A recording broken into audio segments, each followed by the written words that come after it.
everyone, Michael O'Brien here, and today we're going to learn another really easy to do card effect.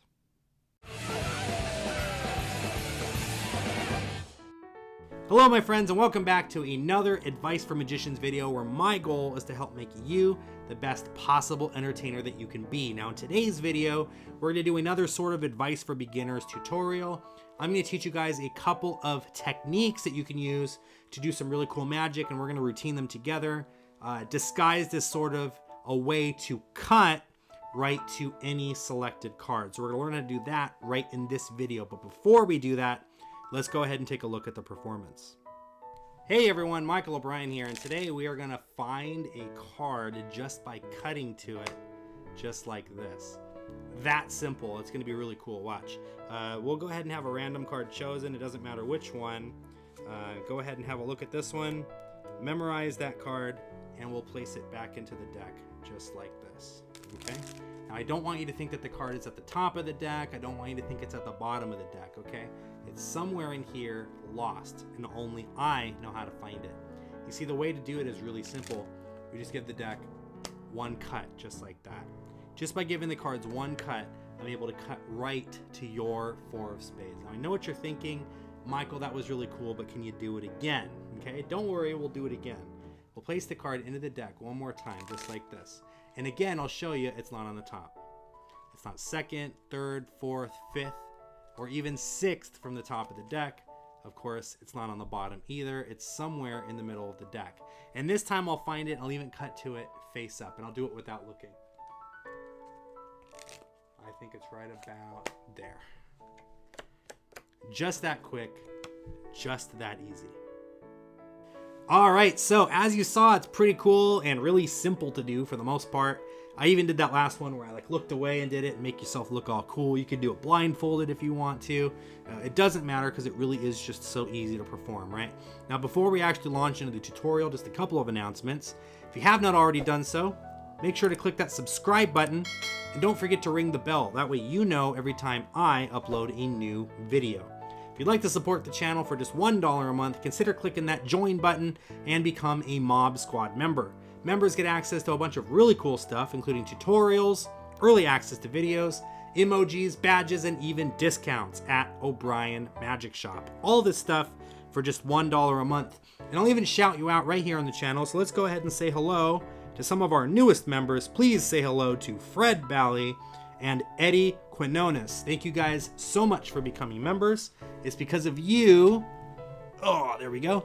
It's because of you guys, because of all of my subscribers and every one of you who continues to watch my videos, that I am able to keep this channel going. From the bottom of my heart, thank you so much. It really means a lot to me that you guys continue to support my channel. So let's take a look at this effect. The best part, no setup, completely impromptu, borrowed deck of cards, doesn't matter, right? But it seems like you are able to cut right to their card no matter where it is in the deck. So we're going to look at two techniques today. We're going to look at the depth illusion, and we're going to look at the slip cut. Okay, we're going to take advantage of both of those things together to perform some really cool magic. So let's break down the first part. They choose any card that they want, doesn't matter what it is, right?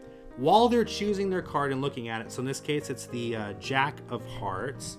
While they're looking at their card, we're going to get a pinky break underneath the top card, so it looks kind of like this, right? But it's a bit of a interesting pinky break, right? Because it's not really under the pinky, like it's not like this. It's more resting on the pads of the fingers, right? So more like this, and also resting on the pad of the palm here. This is going to create some depth between the top card and the rest of the cards. So when I go to put this card in, it looks like it's being buried somewhere in the middle of the deck, right? But I'm actually placing it just below the top card. Now, your break doesn't have to be ridiculous. It doesn't. I've seen people try to do this and their break looks like this, right? Yes, that does look like it's going deep into the deck, but it's a little too deep, right? Just a little bit. Doesn't have to be crazy. Honestly, even that's enough. Watch. If I go to place this in, it looks like it's going somewhere into the middle of the deck, right? and then I just square up the cards. And so now, for all they know, it's lost somewhere here in the middle of the deck, right? So now I can show that the card's not on the top and it's not on the bottom, because that's true. It's not on the top or the bottom. It's second from the top. So now, how do I cut to that card? Well, I'm actually not going to cut the deck, believe it or not. Kind of. All I'm going to do is take the top half and set it right back down on the top. But at the same time, I'm going to use the thumb to drag the top card into the left hand as I do this. So what that does is it gives the illusion that I'm cutting the cards, but in reality, if we go really slow, you'll see what's happening. I'm just taking this, slip cutting that top card, and replacing the packet back on top, thereby controlling the selection to the top of the deck. Okay, so let's take a look at the whole sequence again. It goes into the deck just like this, square everything up, right? And watch, I'm going to cut right to it. You see it's not on the top, it's not on the bottom, it's somewhere in the middle. Don't worry, watch, just one cut, just like that is all it takes, and I can cut right to your card. Super simple. Now, you can say something like this: magicians are not supposed to do the same trick more than once, but for you guys, don't worry, I'm going to do it again. And we are going to do it again, only this time a little bit different. Instead of performing the depth illusion under the top card, we're going to perform the depth illusion above the bottom card. So we're going to place it second to the bottom this time. Now the way that we get into that is using the index finger. I'm just going to kind of pull this kind of inwards just like this, and that buckles that bottom card, right? It gives me just enough room to get sort of a break underneath that bottom card. Now this break doesn't have to be too big. It could be pretty small, just like this. Just enough that you can very easily get the card into the deck and underneath the deck, but above that bottom card. So we're essentially putting it second from the bottom now. Again, you can see, look, the card's not on the top, not second, third, fourth, fifth, or even sixth from the top, right? And we know that the card is not on the bottom, okay? Again, it's second from the bottom, right? Now I did a move where I said, and you can see it's somewhere lost into the deck.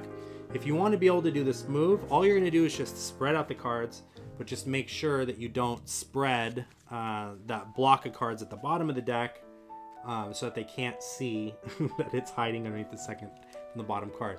And you just flash this real quick. It's somewhere in the middle of the deck. You don't give them a chance to look for it. You just say it's somewhere in the middle of the deck, right? And you say, I'll even do it face up this time. Watch. And from here, you're going to do the same thing. You're just going to slip cut that card, pretend to cut the deck, and it looks as if you cut right to their card. So it really is that easy. It's super cool, really easy to do. And the thing that I love about the slip cut, you could do it for a variety of things. So let's just say we wanted to take the 4 aces out of the deck, and we wanted to cut the 4 aces one by one, right? You want to make it look like you were just really able to cut those aces. All you're going to do is just take each ace out of the deck, and you're going to put an indifferent card between them, right? So it doesn't matter. Just put an ace, then in a different card, an ace, and then a different card, and an ace, right? So what it looks like is just an ace with an indifferent card in between all of them. And that just gets set onto the face of the deck, just like this. So now all you have to do is just slip cut, cut to an ace. And the best part about this is that this card changes too, so it really feels like you actually cut the cards. Slip cut, cut to another ace, right? Slip cut, cut to the third ace. So really cool, really easy to do, which is my favorite thing. I love easy. I don't like to do difficult sleight of hand. I can do difficult sleight of hand, but honestly, I've just learned from years of experience of being a professional working magician, sometimes easier is better. And this is a great place to start if you're just getting into card magic and you want to learn something really cool to show your friends. This will help you develop your performance chops and learn a couple of new moves along the way that are not too difficult, and in my opinion are good building block moves that you should learn, that every card magician should at least study and understand, because you're going to use these moves for a lot of card magic moving forward, right? Ambitious card, forcing cards, all kinds of stuff. So I hope you guys enjoyed this. If you want to learn even more awesome magic, I highly recommend, again, click the join button. I have all my actual tutorials there. Some of the stuff that I like to teach is really easy, but if you guys want to learn my actual material, go check that out. You can check out those tutorials. A little bit more challenging, but give you guys something to practice for. And if you guys want to check out even more magic, be sure to visit me at my website, o'brienmagic.com. Check out my online shop where you guys will see some of the latest and greatest magic books, downloads, and accessories. Again, from the bottom of my heart, thank you so much for watching these videos. And until next time, everyone, keep practicing.